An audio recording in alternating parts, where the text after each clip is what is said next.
Yung mushroom, last na natin yan ilalagay.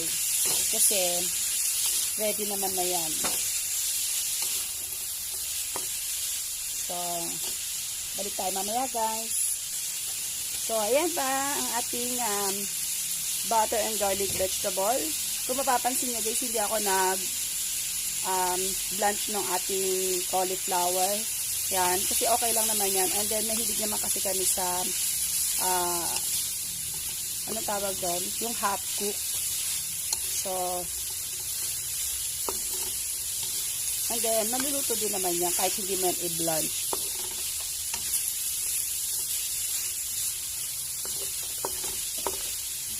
Ayan. Actually, ito okay na to guys. Ayan. Sobrang sarap guys.